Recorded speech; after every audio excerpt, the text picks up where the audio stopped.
Welcome to organ news. ముందుగా బులెటిన్లో headlines. Social మీడియాపై ఉక్కుపాదం మోపుతున్న కూటమి ప్రభుత్వం. కక్ష సాధింపు చర్యలంటూ వైసీపీ మండిపాటు. AP assembly deputy speaker Raghurama Krishnamraju కూటమి నాయకులకు ధన్యవాదాలు తెలిపిన ట్రిపుల్-ఆర్. ప్రశాంతంగా జార్ఖండ్లో తొలిదశ పోలింగ్. 31 అసెంబ్లీ లోక్సభ నియోజకవర్గానికి ఉప ఎన్నికల పోలింగ్. నీటిపారుదల శాఖకు భారీగా నిధులు. సాగునీటి ప్రాజెక్టుల నిర్మాణానికి 2024-25 బడ్జెట్లో 16,705 కోట్లు కేటాయింపు. మా సోషల్ మీడియా కార్యకర్తలను అక్రమంగా అరెస్టు చేస్తున్నారు. ఈ 2 వారాల్లో 57 మందిపై కేసులు పెట్టారని, వాళ్ళలో 12 మంది ఎక్కడున్నారో కూడా తెలియకుండా చేశారని, సోషల్ మీడియా కార్యకర్తల అరెస్టులపై ఎన్హెచ్ఆర్సీలో ఫిర్యాదు చేశామని తెలిపారు వైఎస్ఆర్సీపీ పార్టీ రాజ్యసభ ఎంపీ వైవి సుబ్బారెడ్డి. ఇప్పుడు ఇంకా గత 2 వారాల నుంచి ఇంకా 2 అడుగులు ముందుకెళ్ళి YSR Congress party social media యాక్టివిస్టుపై అక్రమ కేసులు పెట్టి అక్రమంగా అరెస్టు చేయకుండానే ఇల్లీగల్ డిటెన్షన్ చేయటం కార్యక్రమం గత 2 వారాల నుంచి రాష్ట్రంలో చాలా ఘోరంగా చేసే పరిస్థితి. రోజు అధికారంలో ఉన్న కూటమి ప్రభుత్వం అధికారులు వాళ్ళు చెప్పినట్టు వింటూ ఏ విధంగా కార్యకర్తలను, మరీ ముఖ్యంగా సోషల్ మీడియా కార్యకర్తలను ఇబ్బందులు పాలు చేస్తున్నారనే అంశం ఈరోజు అక్కడ కోర్టులని ఆశ్రయించడం జరిగింది. ఎందుకంటే మా పార్టీ అధ్యక్షుడు జగన్మోహన్ రెడ్డి గారు చెప్పారు, YSR Congress party social media పనిచేసే ప్రతి ఒక్క కార్యకర్తకి, పార్టీ కార్యకర్తలకి అండగా నిలబడతాం. మీరు తప్పు చేయనంత వరకు ఎటువంటి దానికి భయపడాల్సిన పని లేదు, నిర్భయంగా పోరాడదాం, కోర్టులకు వెళ్ళైనా పోరాడతామని చెప్పి ప్రతి ఒక్క కార్యకర్తకి అండగా ఉండటం కోసం మేము పోరాటం చేస్తూనే ఉన్నాం. అదే విషయమై ఈరోజు national human rights commission chairman గారి దృష్టికి కూడా తీసుకురావడం జరిగింది. ఎందుకంటే గత 2 వారాల్లో సుమారుగా 57 మంది సోషల్ మీడియా యాక్టివిస్టులపై, సోషల్ మీడియా కార్యకర్తలపై కేసులన్నా బుక్ చేయడం జరిగింది, నోటీసులన్నా ఇవ్వటం జరిగింది, ఎఫ్ఐఆర్లైనా లాడ్ చేయడం జరిగింది. అందులో 14 మందిని మాత్రమే రిమాండ్లో కోర్టుకు ప్రొడ్యూస్ చేసి రిమాండ్కి పంపించడం జరిగింది. అంటే అరెస్ట్ చేయడం జరిగింది, అరెస్ట్ చేసి కోర్టులో ప్రొడ్యూస్ చేయడం జరిగింది. ఇంకా 12 మందిని అయితే వాళ్ళ ఆచూకే తెలియదు, ఈ రోజు వరకు ఎక్కడున్నారో కూడా తెలియదు. వాళ్ళపై కూడా మేము ఆంధ్రప్రదేశ్ హైకోర్టులో 12 మందిపై పిటిషన్ కూడా వేయటం జరిగింది, ఏబిఎస్ కార్పస్ పిటిషన్ కూడా వేయటం జరిగింది. అవి కూడా అందులో కూడా మా కార్యకర్తలకి న్యాయం జరిగేట్టుగా YSR Congress. Andhra Pradesh assembly deputy speaker గా ఎన్డీఏ కూటమి తరపున నన్ను నామినేట్ చేసిన ఆంధ్రప్రదేశ్ ముఖ్యమంత్రి, తెలుగుదేశం పార్టీ జాతీయ అధ్యక్షులు నారా చంద్రబాబు నాయుడు, రాష్ట్ర ఉప ముఖ్యమంత్రి, జనసేన పార్టీ అధ్యక్షులు పవన్ కళ్యాణ్ కు, రాష్ట్ర మంత్రి, తెలుగుదేశం పార్టీ జాతీయ ప్రధాన కార్యదర్శి నారా లోకేష్ కు, భారతీయ జనతా పార్టీకి నా హృదయపూర్వక ధన్యవాదాలు తెలుపుతున్నాను అంటూ ఓ పోస్టులో తెలిపారు ఉండి ఎమ్మెల్యే రఘురామ కృష్ణంరాజు. జార్ఖండ్ లో తొలిదశ పోలింగ్ ప్రశాంతంగా జరిగింది. 31 అసెంబ్లీ, 1 లోక్సభ నియోజకవర్గానికి ఉప ఎన్నికల పోలింగ్ జరగగా, తొలి విడతలో 15 జిల్లాల్లోని 43 అసెంబ్లీ నియోజకవర్గాల్లో ఇవాళ పోలింగ్ జరుగుతుంది. 683 మంది అభ్యర్థులు రంగంలో ఉన్నారు. పోలింగ్ కోసం 15,344 కేంద్రాలను అధికారులు ఏర్పాటు చేశారు. 1.37 కోట్ల మంది ఓటు హక్కును వినియోగించుకోనున్నారు. మొత్తం 33 నియోజకవర్గాలకు సిక్కింలోని 2 నియోజకవర్గాలు ఏకగ్రీవమయ్యాయి.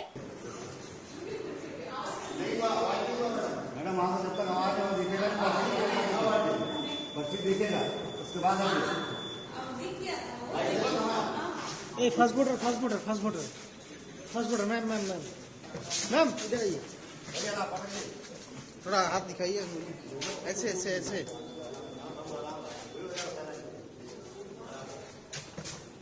రాష్ట్రంలో సాగునీటి ప్రాజెక్టుల నిర్మాణానికి 2024-25 బడ్జెట్లో 16,705 కోట్లు కేటాయించారు.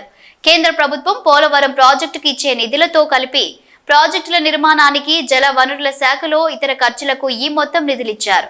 పోలవరం ప్రాజెక్టుకు 5,445 కోట్లు కేటాయింపులు జరిగాయి. వెలిగొండ, హాంద్రినివాస్, సుజల స్రవంతి, చింతలపూడి ఎత్తిపోతల పథకం, వంశధార 2వ భాగం పనులు, మహేంద్ర తనయ అఫ్షోర్ రిజర్వాయర్, గాలిరు నగరి, సుజల స్రవంతి వంటి ప్రాజెక్టులకు నిధులు దక్కినట్లు తెలుస్తోంది.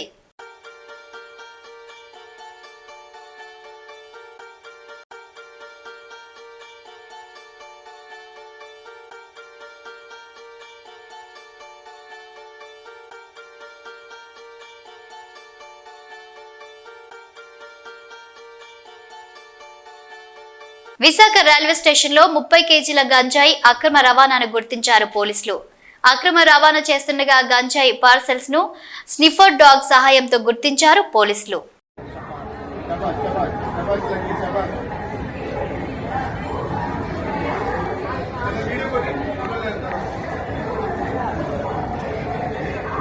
ఏపీలో సోషల్ మీడియాలో యాక్టివ్ గా ప్రభుత్వానికి వ్యతిరేకంగా మాట్లాడే వారిని తమపై అనుచిత పోస్టులు పెట్టారంటూ కూటమి ప్రభుత్వం వైసీపీ కార్యకర్తలను అరెస్ట్ చేస్తున్న పోలీసులు నేడు రామ్ గోపాల్ వర్మకు మద్దిపాడు పోలీసులు నోటీసులు ఇచ్చారు. గత జగన్ ప్రభుత్వాన్ని తుగ్లక్ ప్రభుత్వం అని ఎందుకు అనేవారో తెలుసుకోవాలి అంటే మహిళా కార్యదర్శుల నియామకం, వారికి కేటాయించిన విధులే ఒక ఉదాహరణ. గ్రామ వార్డు మహిళా సంరక్షణ కార్యదర్శులుగా వీరిని నియమించడం జరిగింది. దాదాపు 15,000 మందిని రిక్రూట్ చేశారని, వారినే మహిళా రక్షణ కార్యదర్శుల కింద మార్చడం జరిగిందన్నారు. కేవలం 2 వారాలు వారికి ట్రైనింగ్ ఇచ్చి వారిని నియమించారని, ఇది పూర్తిగా గత గవర్నమెంట్ అవివేక చర్య అని అన్నారు వంగలపూడి అనిత.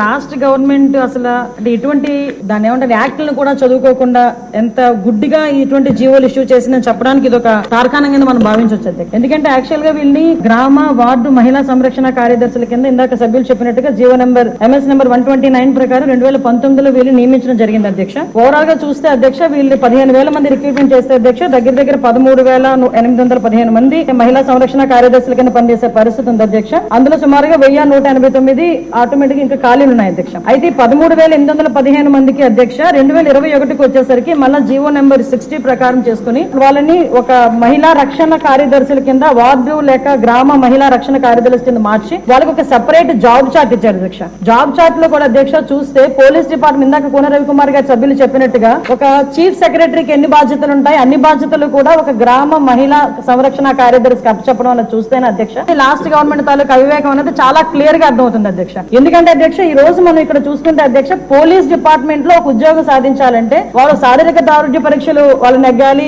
రిటర్న్ టెస్ట్ లో వాళ్ళు ఎగ్జామ్ పాస్ అవ్వాలి, 9 months ట్రైనింగ్ కఠోరమైన ట్రైనింగ్ ఉంటుంది అధ్యక్ష. కఠోరమైన ట్రైనింగ్ తర్వాతనే ఆ పోలీస్ కానిస్టేబుల్స్ కింద వాళ్ళు అందరూ కూడా బయటకు వచ్చి పోలీస్ డిపార్ట్మెంట్ వర్క్ చేసే పరిస్థితి ఉంటుంది అధ్యక్ష. కానీ వీళ్ళని మహిళా రక్షణ కార్యదర్శి కింద ఏర్పాటు చేసిన తర్వాత కేవలం 2 వారాలు వాళ్ళకి ట్రైనింగ్ ఇచ్చి ఒకటేమో ఒక వారం పోలీస్ డిపార్ట్మెంట్ వాళ్ళు ఇంకొక వారం ICDS డిపార్ట్మెంట్ వాళ్ళు ట్రైనింగ్ ఇచ్చి ఓవరాల్ చెప్పాలంటే వీళ్ళు గ్రామాల మీద వదిలేశారు అధ్యక్ష. వాళ్ళు పంపించిన తర్వాత కూడా వాళ్ళకి ఇష్టాలు కూడా గ్రహించకుండా పోలీస్ డ్రెస్ కూడా వాళ్ళకి వేయడానికి ఇంచుమించుగా పోలీస్ యూనిఫామ్ కూడా వాళ్ళకి వేయాలి అని చెప్పి వాళ్ళు రిస్ట్రిక్ట్ చేస్తే వాళ్ళు కూడా దానికి భయపడి బాధపడి చాలా మంది కోర్టులకు వెళ్లిన సందర్భాలు కూడా ఉన్నాయి అధ్యక్ష. ఈ రోజు కోర్టులో దగ్గర 7 రిట్ పిటిషన్లు మహిళా కార్యదర్శికి సంబంధించి ఆ పోలీస్ డ్రెస్ విషయంలోని కానీ వీళ్ళు జాబ్ చార్ట్ ఒక అవగాహన లేకుండా డబ్బులు ఇచ్చుకుని పెట్టుకున్నాడు కదా. ఆ మేధావులందరూ కలిపి ఆల్రెడీ 12,000 మంది వీళ్ళు పనిచేస్తున్నారు కదా, వీళ్ళని మనం పోలీసుల కింద కన్వర్ట్ చేసేస్తే వాటిని తగ్గించి వచ్చని ఒక ఉచిత సలహా పడేశారు అధ్యక్ష. దానికి వెనకాతలు ఒక పోలీస్ డిపార్ట్మెంట్ మీద ఒక అవగాహన, పోలీస్ రిక్రూట్మెంట్ మీద ఒక అవగాహన, వాళ్ళ తాలూకా జాబ్ చార్ట్ మీద ఒక అవగాహన ఉండుంటే ఇలాంటి పని చేసి ఉండేవారు కాదు అధ్యక్ష. ఈ రోజు వీళ్ళ పరిస్థితి ఏమైపోయిందంటే వీళ్ళు వెళ్ళి రిపోర్ట్ చేయాల్సింది గ్రామ సెక్రటరీకి రిపోర్ట్ చేయాలి. వీళ్ళ అడ్మినిస్ట్రేటివ్ పవర్స్ ఎక్కడ ఉంటాయంటే పోలీస్ డిపార్ట్మెంట్ దగ్గర ఉంటాయి. వీళ్ళకి జీతం ఇచ్చేదేమో ఎంపీడీఓ, లీవ్ ఇచ్చేదేమో ఎంపీడీఓ, మళ్ళా తిరిగి ఒకవేళ ట్రాన్స్ఫర్ అవ్వాలంటే డిపార్ట్మెంట్ కలెక్టర్ దగ్గరికి వెళ్ళాలి అధ్యక్ష. అంటే వీళ్ళకి సంబంధించి ఒక అథారిటేటివ్ ఆఫీసర్ ఒకరు కూడా లేక ఇన్ని డిపార్ట్మెంట్స్ తో పోనీ పైకి వచ్చిన తర్వాత పని చేద్దామంటే వీళ్ళు తాలూకా అంటే పైచి ఎంత పెరిగిపోయిందంటే లాస్ట్ గవర్నమెంట్ కి వీళ్ళ చేతే తక్కువ జీతాలు ఇచ్చి ఎక్కువ పని చేయించుకుందామని క్రైమ్ ఆఫ్ అఫెన్స్ దగ్గర కూడా కాపాడడానికి కూడా వీళ్ళు తీసుకెళ్లాలంట. నాన్ బెయిలబుల్ వారెంట్లకు సంబంధించి వీళ్ళు సపోర్ట్ చేయాలంట. అక్కడికి వెళ్లి మహిళా సంరక్షణ కార్యదర్శుల కింద మహిళా రక్షణ కార్యదర్శుల కింద అక్కడ ఉన్న అవగాహన కల్పించడం లేకపోతే ICDS సంబంధించి ఏదైనా మిడ్ డే మీల్ చూడడం అంతవరకు ఓకే. ఆఖరికి పోలీస్ డిపార్ట్మెంట్ కి వాళ్ళ ఇన్వెస్టిగేషన్ లోని కూడా వీళ్ళు హెల్ప్ తీసుకొని చేసుకునే పరిస్థితి కనిపించింది. లాస్ట్ గవర్నమెంట్ లో చాలా మంది మాతోనే మొరపెట్టుకున్నారు అధ్యక్ష. మేము ప్రతిపక్షంలో ఉండేటప్పుడు పోరాటాలు చేసేటప్పుడు మమ్మల్ని ఆపడానికి ఈ మహిళా కానిస్టేబుల్ తో పాటు మహిళా పోలీసులు కూడా పంపించేవారు. మేము అడిగేవాళ్ళం మీరెవరమ్మా మహిళా పోలీసా మహిళా కానిస్టేబుల్ అంటే మహిళా పోలీస్ అండి అని. ఇందులో విషయం ఏంటంటే అధ్యక్ష చాలా మంది ఏస్ అయిపోయిన వాళ్ళు ఉన్నారు. మళ్ళీ ఇంకోటి ఏంటంటే ఎంటెక్లు బీటెక్లు చేసుకుని కొంతమంది ఫ్యామిలీస్ పోలీస్ డిపార్ట్మెంట్ లోకి కొంతమంది యాక్సెప్ట్ చేస్తారు, కొంతమంది యాక్సెప్ట్ చేయకపోతారు. ఇలాంటి సిచ్యువేషన్స్ అన్నింటిలోని కూడా ఈ రోజు వీళ్ళు పడుతున్న బాధ అధ్యక్ష వర్ణనాతీతం. ఇంకొకటి ఇందులో కొసమేర్పు ఏంటంటే ఎన్నో సంవత్సరాల కానిస్టేబుల్ కింద చేస్తే హెడ్ కానిస్టేబుల్ ప్రమోషన్ వస్తుంది. హెడ్ కానిస్టేబుల్ దగ్గర నుంచి ఒక ASI, SI, CA ర్యాంక్ వరకు వెళ్తారు. వీళ్ళు ఎటువంటి రిక్రూట్మెంట్ లేదు, ఎటువంటి శారీరక దృఢ పరీక్షలు లేవు, ఎటువంటి రిటర్న్ టెస్టులు లేవు, ఎటువంటి ట్రైనింగ్స్ లేవు. వీళ్ళకి కూడా మహిళా పోలీస్ దగ్గర నుంచి అప్ టు ఇన్స్పెక్టర్ వరకు కూడా వీళ్ళకి కూడా ఒక ప్రమోషన్ జాబ్ చార్ట్ ఇచ్చేసి ఒక జీవో కూడా రిలీజ్ చేశారు అధ్యక్ష. అప్పుడు మనందరం అనుకునే వాళ్ళం తొగ్లక్ పరిపాలన. దానికి ఇది ప్రత్యేక సాక్ష్యం కింద మనం ఈ మహిళా రక్షణ కార్యదర్శుల గురించి చూడాలంటే ఇది మనం చెప్పుకోవచ్చు అధ్యక్ష. ఇన్ని రకాలుగా వీళ్ళు చేసిన అధ్యక్ష, వీళ్ళకి ఏంటంటే అధ్యక్ష ఎస్కార్ట్ డ్యూటీలు, బందోబస్తు డ్యూటీలు, వాళ్ళు అక్కడికి వచ్చి ఏడ్చేవారు అధ్యక్ష. ప్రస్తుతం చాలా మంది మేము వచ్చిన తర్వాత కూడా ఇప్పుడు ఈ విషయంలోనే గౌరవ సభ్యులందరూ కూడా చెప్పడం జరిగింది. వీళ్ళు పోలీస్ డిపార్ట్మెంట్ కి సంబంధించిన వాళ్ళ కింద ఉంచాలా, లేకపోతే ఐసిడిఎస్ లో మనం పంపించుకోవాలా, వేరే ఎవరికైనా ఏదైనా జాబ్ చార్ట్ ఇచ్చి సపరేట్ గా వీళ్ళు ఏదైనా మనం చేయాలా అనేది ఆలోచన చేసుకోవడానికి ఒక సుదీర్ఘమైన చర్చ అయితే జరగాలి అధ్యక్ష. మేము చర్చిస్తాం అధ్యక్ష. నా అప్పీల్ ఏంటంటే ఇక్కడ గౌరవ సభ్యులందరూ ఉన్నారు, గౌరవ సభ్యులందరూ కూడా ఈ విషయంలోనే మనందరికీ కూడా అవగాహన ఉంది. ఈ గౌరవ సభ్యులందరూ కూడా ఈ విషయంలో, ఈ మహిళా కార్యదర్శుల విషయంలో మనం ఏం చేస్తే వాళ్ళ సేవలు వినియోగించుకునేటట్టుగా ఉంటుందో, గౌరవ సభ్యులు ఎవరైనా లిఖిత పూర్వకంగా మాకు సూచనలు సలహాలు ఇచ్చినా దాన్ని బేస్ చేసుకుని అదే విధంగా మనం డిపార్ట్మెంట్ వాళ్ళతో కూడా చర్చించి దీని మీద నిర్ణయం తీసుకుని యాజ్ ఎర్లీ యాజ్ పాసిబుల్ మహిళా సంరక్షణ కార్యదర్శులకి ఒక జాబ్ చార్ట్ ఇస్తామని చెప్పి మీ ద్వారా సభకు తెలియజేసుకుంటున్నాను అధ్యక్ష. ఐఐటి తిరుపతికి ఆగస్టు 9, 2016లోనే భూములు కేటాయించి పనులు ప్రారంభించారని, ఎన్ఐటి తాడపల్లిగూడెంకు ఏప్రిల్ 16, 2016లో 172 ఎకరాలు, విశాఖలో ఐఐఎంకు ఏప్రిల్ 16, 2016లో 240 ఎకరాలు భూములు, సెంట్రల్ వర్సిటీ అనంతపురానికి ఏప్రిల్ 16, 2016లో 491 ఎకరాలు, ఐషర్కు 255 ఎకరాలు, ట్రిపుల్ ఐటీలకు కూడా భూములు అప్పట్లోనే కేటాయించారని తెలిపారు మంత్రి నారా లోకేష్. యుద్ధ ప్రాతిపదికన భూములు కేటాయించడమే గాక కేంద్ర ప్రభుత్వం నుంచి వచ్చే నిధులు, పనుల పురోగతిని ఆనాడు ప్రతి నెలా ముఖ్యమంత్రి సమీక్షించారు. అభివృద్ధి వికేంద్రీకరణలో భాగంగా విభజన చట్టంలో ఉన్న విద్యా సంస్థలను కూడా రాష్ట్రంలోని వివిధ ప్రాంతాల్లో ఏర్పాటు చేయాలని నిర్ణయించారు. పనులను పూర్తి చేసేందుకు చిత్తశుద్ధితో కృషి చేశారు. ఆయా విద్యా సంస్థలకు పెండింగ్ లో ఉన్న రోడ్లు, తాగునీరు, ఇతర మౌలిక సదుపాయాల సమస్యలను వెంటనే పరిష్కరించేందుకు కృషి చేస్తామని తెలిపారు నారా లోకేష్. అధ్యక్ష, మీరు ఒకసారి ఐఐటిలో చూస్తే ఆనాడు తెలుగుదేశం ప్రభుత్వం ఆగస్టు 9, 2016లోనే భూములు కేటాయించి పనులు కూడా ప్రారంభించే విధంగా చేస్తాం జరిగింది అధ్యక్ష. ఐఎం విశాఖపట్నానికి వచ్చేగల ఏప్రిల్ 16, 2016లోనే ఆనాడు 240 ఎకరాలు భూమి ఇస్తాం జరిగింది అధ్యక్ష. ఐజర్ పోతే మీరు చూస్తే డిసెంబర్ 17, 2015లోనే 255 ఎకరాలు ప్రభుత్వం ఇస్తాం జరిగింది అధ్యక్ష. ఇంకా ఎన్ఐటి తాడేపల్లిగూడెంకి వచ్చేగల 172 ఎకరాలు ఏప్రిల్ 16, 2016లో ఇస్తాం జరిగింది అధ్యక్ష.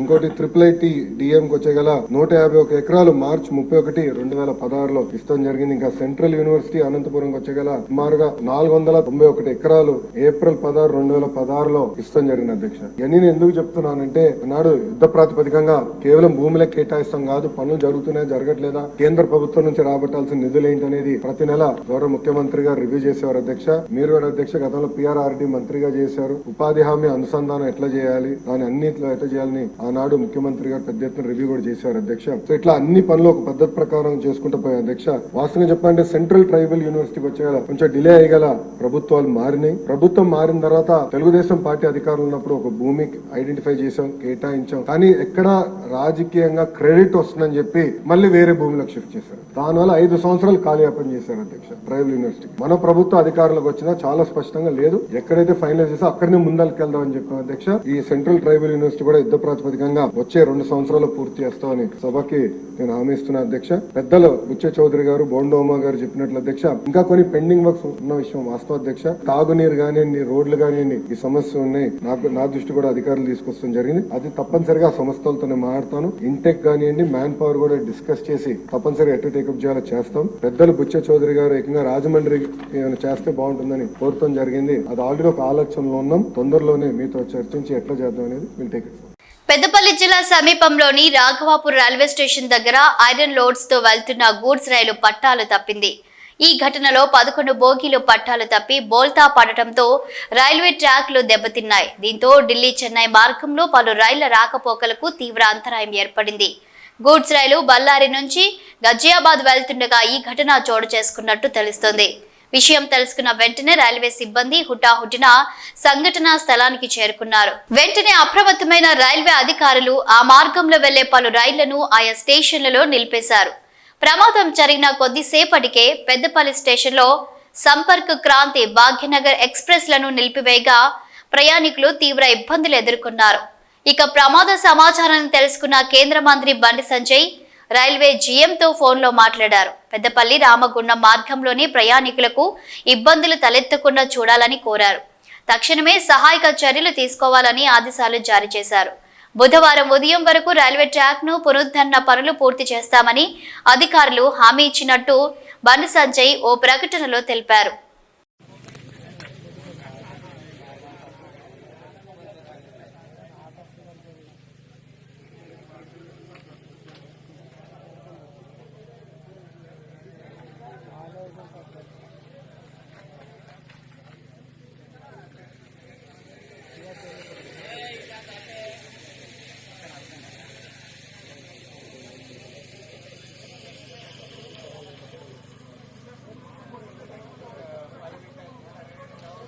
తెలంగాణలో ఈ కాంగ్రెస్ ప్రభుత్వం వచ్చాక సాగునీరు అందియలేక జరిగిన పంట నష్టాలను సందర్శించే క్రమంలో మాజీ ముఖ్యమంత్రి కేసీఆర్ జనగామ జిల్లా దేవరూపల మండలం దరవత్ తండాకి వచ్చినప్పుడు అంగోతు సత్తమ్మ అనే రైతు 5 బోర్లు వేసిన పంట నష్టపోయి బిడ్డ పెళ్లి పెట్టుకుని అప్పులపాలయ్యామని తన గోడు కేసీఆర్ కి వెళ్లబోసుకోగా నాడు కేసీఆర్ తన వంతు సహాయంగా 5 లక్షలు ఇస్తానని మాట ఇచ్చాడు. ఇచ్చిన మాటకు కట్టుబడి మాజీ మంత్రి ఎర్రబెల్లి దయాకర్రావు సహకారంతో అంగోతు సత్తమ్మకి 5 లక్షల రూపాయల చెక్కును అందజేశారు. మాజీ సీఎం తన మాట ప్రకారం ఈ చెక్కును అందించినట్లు ఎర్రబెల్లి దయాకర్రావు చెప్పారు. ఈ కార్యక్రమంలో జిల్లా మండల తండా నాయకులు పాల్గొన్నారు. మరి పంటలు వేసుకోవటం జరిగింది. వరి మొత్తం ఎండిపోయింది. గత కేసీఆర్ గారు ఉన్నప్పుడు వరుసగా 5-6 నెలలు మరి నీళ్లు రావటం జరిగింది. కానీ వీళ్ళు వచ్చిన తర్వాతనే నీళ్లు బంద్ చేయటం వల్ల పంటలు ఎండిపోయినాయి. ఈ ప్రాంతం అంతా ఎండిపోయినాయి. కానీ ఈమె ఆవేదనతోటి నా కొడుకుది పెళ్లి పెట్టుకుందాం, పైసలు వస్తే పెళ్లి చేద్దాం అనేది ఈమె చెప్పడం. కేసీఆర్ గారు మనసున్న మహారాజు కాబట్టి ఎంబడే 5 లక్షలు ఇస్తారని ప్రకటించడం జరిగింది. కానీ ఇన్ని రోజుల నుంచి కేసీఆర్ గారు కొంత దూరంగా ఉండే మొన్న కల్చులతోటే వారే గుర్తు చేసి 5 లక్షల చెక్కు ఇవ్వటం కూడా జరిగింది. ఇదే కాకుండా 3 లక్షలు ఒక సీను కుటుంబం చనిపోయిన కుటుంబానికి కూడా ఎస్టీ వాళ్లకు ప్రముఖ గుర్తింపు ఇచ్చి వాళ్ళకు కూడా 3 లక్షలు ఇవ్వటం జరిగింది. నేను ఒకటే ప్రభుత్వాన్ని మీరు ఎలా ఫెయిల్ అయ్యిండ్రు, ఎందుకు ఫెయిల్ అయ్యింది అని రివ్యూ చేసుకోండి. ఇవాళ మా నియోజకవర్గంలోనే ఎస్టీలు దెబ్బతింటారు. ఎస్టీ యువకుడు చచ్చిపోయాడు. తొర్రూరులో ఎస్టీ యువకుని అరాచకంగా కొట్టడం కూడా జరిగింది. అంటే మీరు ఎన్నిట ఫెయిల్ అయింది అనేది ఒక్కసారి మీరు రివ్యూ చేసుకోండి. ఇలా రైతుల ఆవేదన వినండి. ఏదో రైతులు చెప్పుకుంటే రైతుల మీద అటాక్ చేసుడు, పోలీస్ స్టేషన్లో కేసులు పెట్టడు, బెదిరించుడు ముఖ్యం కాదు. మీ రేవంత్ రెడ్డి సొంత నియోజకవర్గంలోనే మా భూములు మాకు ఉంచాలే, మాకేమవుతుంది ఫ్యాక్టరీ అధికారులను నిలదీసి అడిగారు. సరే అధికారుల మీద దాడి చేస్తుంటే తప్పే, దాన్ని మీకు కాదంటలేము. దాడి చేసిన దానికంటే మొదలు ఆ ల్యాండ్ తీసుకోకుండా ఒక స్టేట్మెంట్ ఇవ్వాలి. నేను రైతుల జోలికి పోవాలి. ఇలా రైతులు ఎంత ఆవేదన చెందుతారు. తింటాక 500 బోనస్ ఇస్తారన్నారు. ఇంతవరకు ఒడ్లు కొనేది కూడా లేదు. సన్నోట్లు తేమ శాతం ఉన్నదని రిజెక్ట్ చేస్తారు. వాళ్ళు బయట అమ్ముకుంటే 2400, 2600 వస్తాయి. దొడ్డోట్లు కొంటోళ్ళే లేరు. అంటే ఎంత ఘోరమైన పరిస్థితి. నీ బోనస్ నీ మీద నమ్మకం కూడా పోయింది. పత్తి కూడా ఇవాళ మీ ప్రభుత్వం ముందు కూడా కొనే ఏర్పాటు కూడా చేస్తారు. అన్నిట్లో ఫెయిల్ అయ్యారు. రైతు బంధు వస్తుందని ఆశతోటి ఉన్నారు, రైతు బంధువు రాలే. రుణమాఫీ వస్తుందని ఆశతోటున్నారు, అది రాలే. నీళ్లు వస్తాయని ఆశతోటి అది ఉన్నారు. ఘోరంగా ఉన్నారు. మీరు ఫెయిల్ అయ్యారు. ఇప్పటి వరకు కాంట్రాలు పూర్తి తడిసిన ధాన్యం కూడా కొన్నారు. ఒక గింజ కూడా కళ్ళం లేకుండా ఉన్నది. 20 రోజులు అవుతుంది, 30 రోజులు అవుతుంది. కొనే ఏర్పాటు కూడా చేస్తున్నారు. ఏమన్నదంటే తేమున్నది. ఆ తేమున్నది బయట అమ్ముకుంటే లాభం వస్తుంది. కింటాకి 707 కిలోలు ఎండబెడితే తరుగు వస్తుంది. దానివల్ల 400-500 నష్టం వస్తుంది. దీనికంటే బయట అమ్ముకుంటే నయమనే పరిస్థితి వచ్చింది. దయచేసి ఇప్పటికైనా మీరు గుర్తిండి. ఏదో కోమటిరెడ్డి స్టేట్మెంట్ ఇస్తాడు, తుమ్మల నాగేశ్వరరావు స్టేట్మెంట్ ఇస్తాడు, పొంగిలేటో స్టేట్మెంట్ ఇస్తాడు, రేవంత్ రెడ్డి గారు ఒకటి ఇస్తారు, ఉత్తమ్ ఒకటి ఇస్తాడు. అంటే రైతులను ఎందుకు మోసం చేస్తారు? రైతులు అన్యాయంగా మీ ద్వారా బలయ్యారు, ఆత్మహత్యలు చేసుకుంటున్నారు. మొన్న పద్దన్నపేటలో కూడా ఓ రైతు ఆత్మహత్య చేసుకున్నాడు. ఇప్పటికైనా మీరు కళ్ళు తెరవండి. వాళ్ళ మీద ఉల్టా కేసులు పెట్టుడు, సోషల్ మీడియాలో ఏమో వచ్చిందని పిలిచి పోలీసు వాళ్ళు బెదిరించుడు, ఇది పద్ధతి కాదు. దయచేసి మార్పు తెచ్చుకోండి.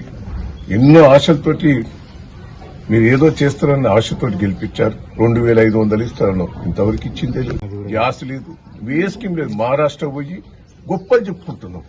300 కోట్లు ఖర్చు పెట్టి మహారాష్ట్ర అడ్వర్టైజ్మెంట్ ఇవ్వాలన్నా తెలంగాణ ప్రభుత్వం డబ్బులు.